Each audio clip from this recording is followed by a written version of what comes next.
Hello, my friends, and welcome back. Thank you very much for being with me again today. One culture is not the same as another culture sometimes. And these two cultures might have things that oppose one another. So how can you make these cultures share as the same territory of a country? And how can you allow one culture to follow its traditions or its religious particularities, for instance, without insulting the other one or discriminating, or the other one discriminating against this one. So it's very strange that we can look at certain things like tolerance and diversity is our strength, blah blah blah. But on the other hand, we ignore the dominant society or the culture of the country that this culture is brought in. So you're required to respect the new particularities of the people that come in that country, but those people are not supposed to abide by the laws of the country they came in. Let me read you this article that tries to deal with this kind of situation and explain why I think is very weasel-like and unfair for the nation whose country is, how should I put it, maybe I should start it differently. It's unfair for the population of the country where the other population moves in. So this article comes from Republic World from September 13th, 2022. In Europe, it's already 13th.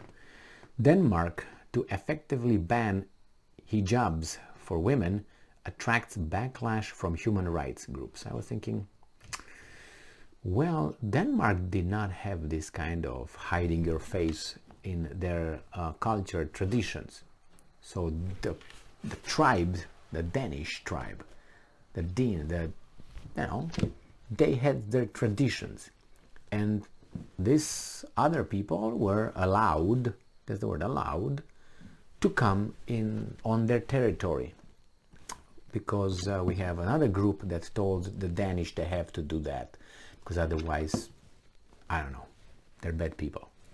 So now this came with their traditions and their religion, which is different than the Danish religion and tradition.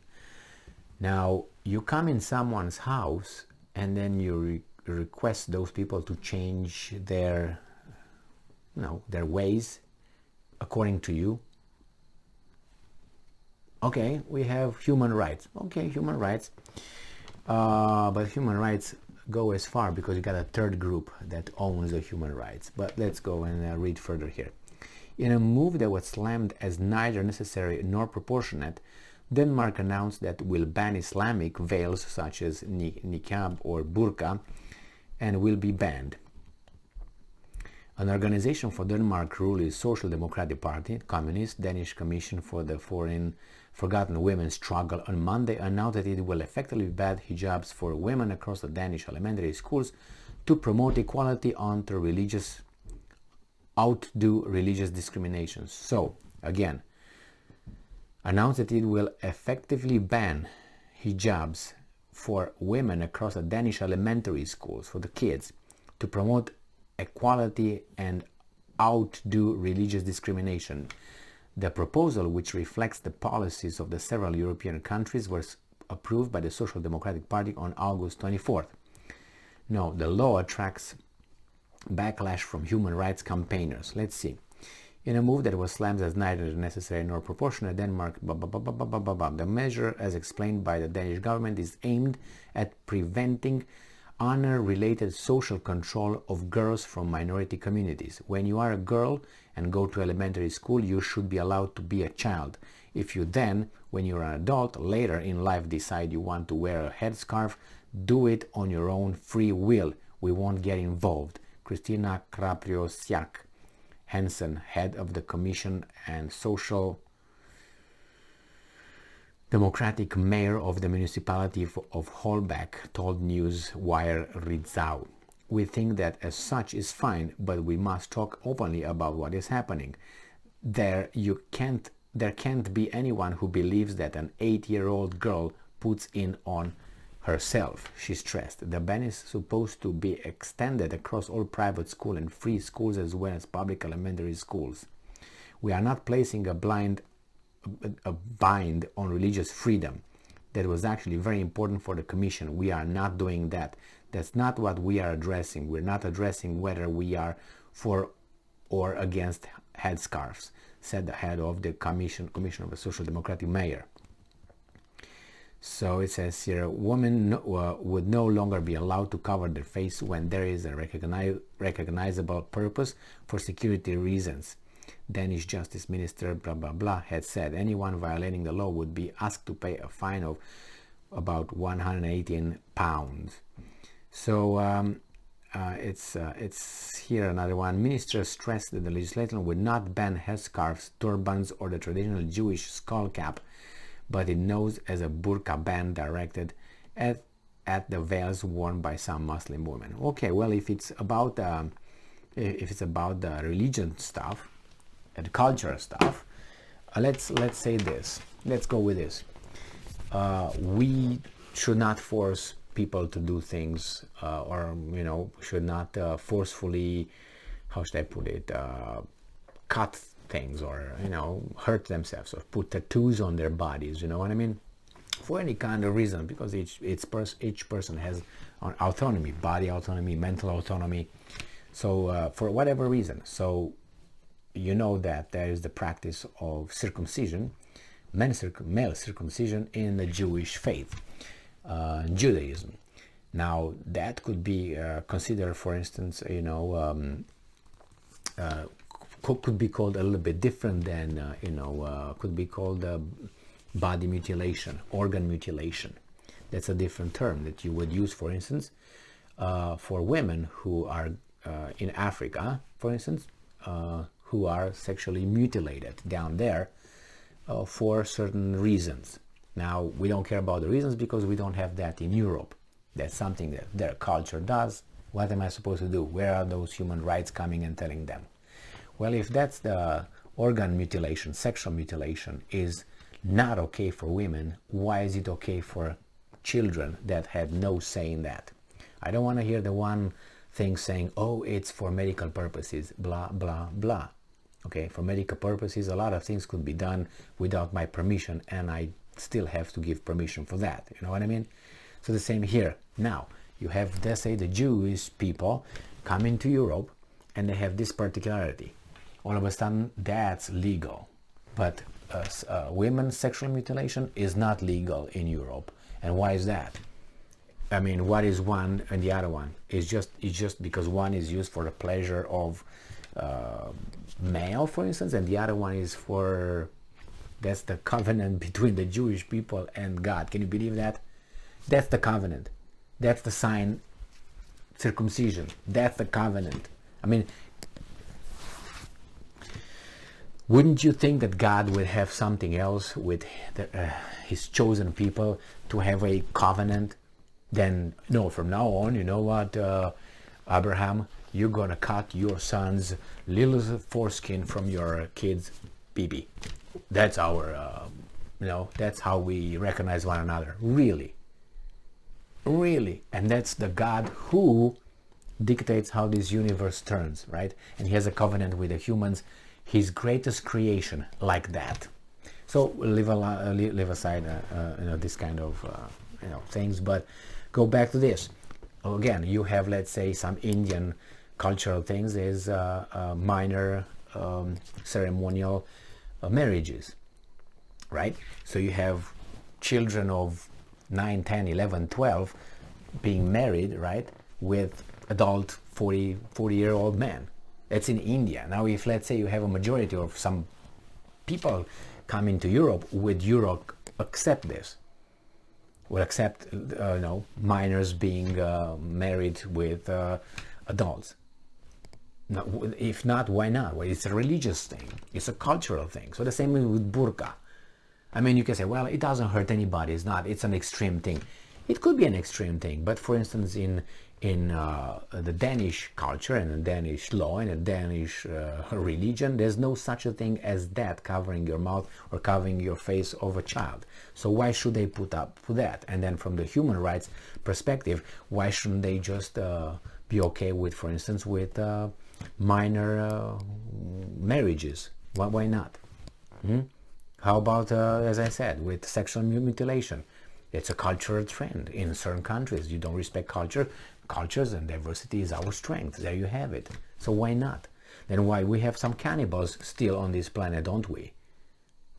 Should we just be okay if they come somehow end up in Europe? Or yeah, because they always end up in Europe. Somehow only Europe has to bend backwards and accept everybody, but nobody else is supposed to respect anybody else. Take Japan or China and see what they do about these things. Or let's say Saudi Arabia or Turkey or any country in Africa. I go over there and tell them, you know what, in my country we do like this. Punk, what are they saying? All right, that's the easy escape. You know, so it's, and then who is pushing this in Europe? Why? This kind of tolerance. Okay, you want me to be tolerant with you, but you're not tolerant with me, with my culture, with my laws. I accepted you here. I didn't ask you to come. I accepted you, and you do not respect my culture. I come to the United States, I'm not going to say, you know, from now on, we're going to drive on the left side, because in Romania, we drive on the left side of the road. We don't, but I'm just saying. It's a cultural thing. I want you guys to change. And besides, in Romania, we eat children. So I should be allowed, because it's a cultural thing. Diversity is our strength.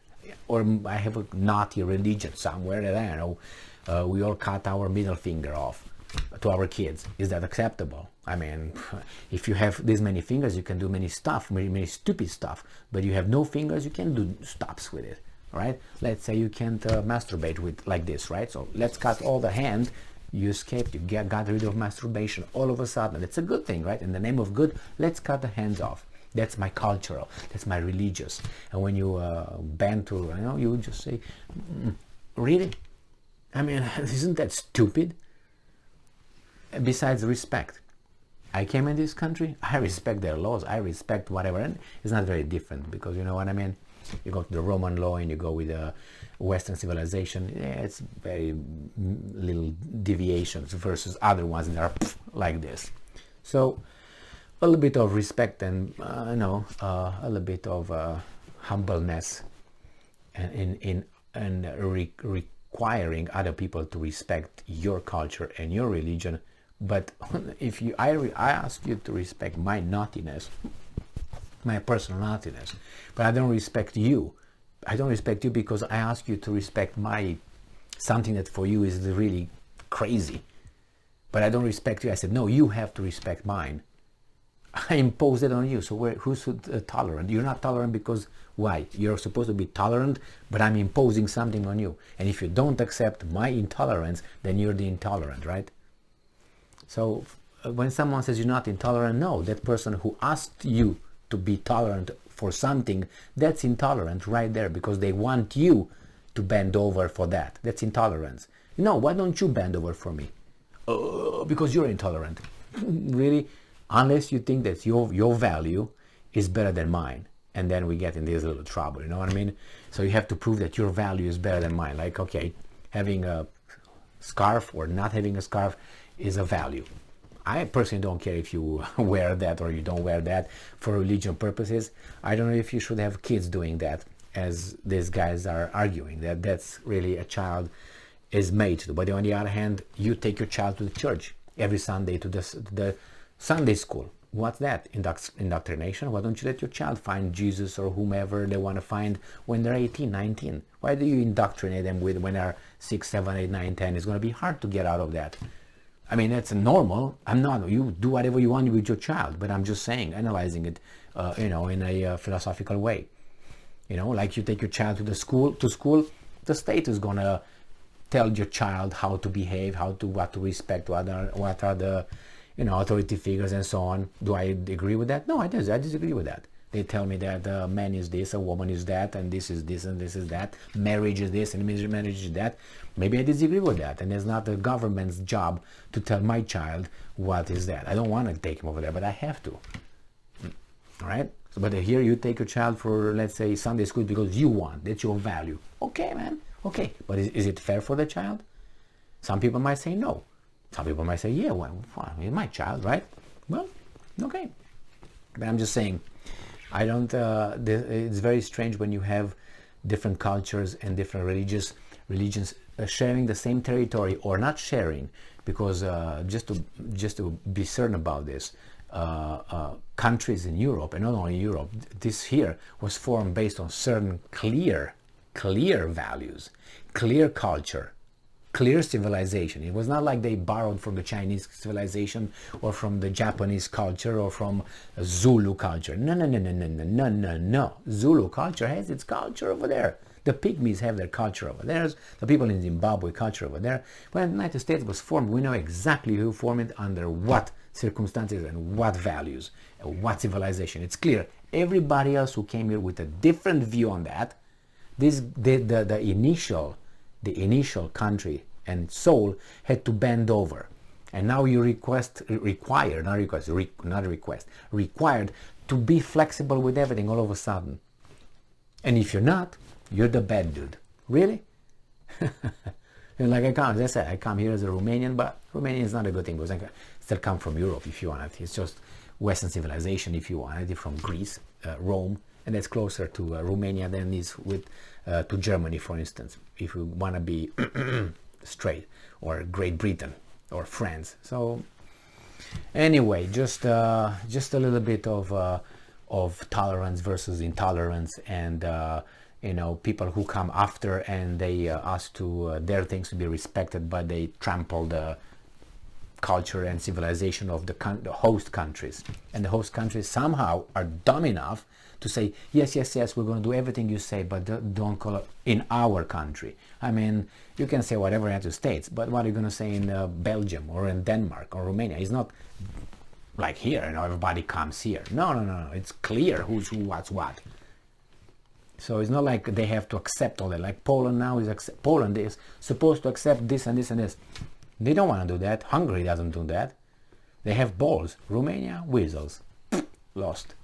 Anyway, thank you very much for being with me again today. Stay strong, stay smart, look for the truth, and be just.